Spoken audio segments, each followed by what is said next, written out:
ఉమ్మడి తూర్పు పశ్చిమ గోదావరి జిల్లాలకు సంబంధించిన అమరజీవి జలధార వాటర్ గ్రిడ్ పనులకు కాసేపట్లో నిడదవోలు నియోజకవర్గం పెరవలిలో ఉప ముఖ్యమంత్రి శంకుస్థాపన చేయబోతున్నారు. అయితే జలజీవన్ మిషన్ వాటర్ గ్రిడ్ పథకానికి అమరజీవి జలధార అని తాజాగా పేరు మార్చారు. జేజేఎం స్కీమ్ పేరు మార్చాక భూమి పూజ చేసే మొదటి ప్రాజెక్టు ఇదే కావడం విశేషం. ప్రకాశం జిల్లాలో చేపట్టే వాటర్ గ్రిడ్ పనులకు మార్కాపురంలో ఉప ముఖ్యమంత్రి ఇటీవలే శంకుస్థాపన చేశారు. జలజీవన్ మిషన్లో 5 ఉమ్మడి జిల్లాల్లో 7,910 కోట్లతో 5 ప్రాజెక్టుల పనులు చేపట్టి వచ్చే 30 ఏళ్లలో 1.21 కోట్ల గ్రామీణుల దాహార్తి తీర్చాలని కూటమి ప్రభుత్వం నిర్ణయించింది.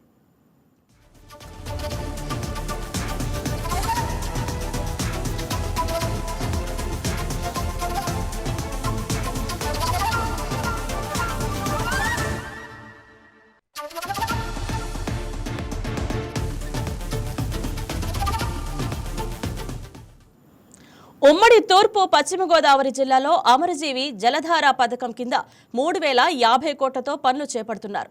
పవన్ శ్రీకారం చుట్టే ప్రాజెక్టు ద్వారా ధవళేశ్వరం, విఘ్నేశ్వరం దగ్గర గోదావరి జలాలను శుద్ధి చేసి తూర్పు, పశ్చిమ గోదావరి, కాకినాడ, ఏలూరు, డాక్టర్ బిఆర్ అంబేద్కర్, కోనసీమ 5 జిల్లాల్లోని 23 నియోజకవర్గాలు, 66 మండలాల్లోని 67.82 లక్షల మంది ప్రజలకు గోదావరి జలాలు అందజేస్తారు.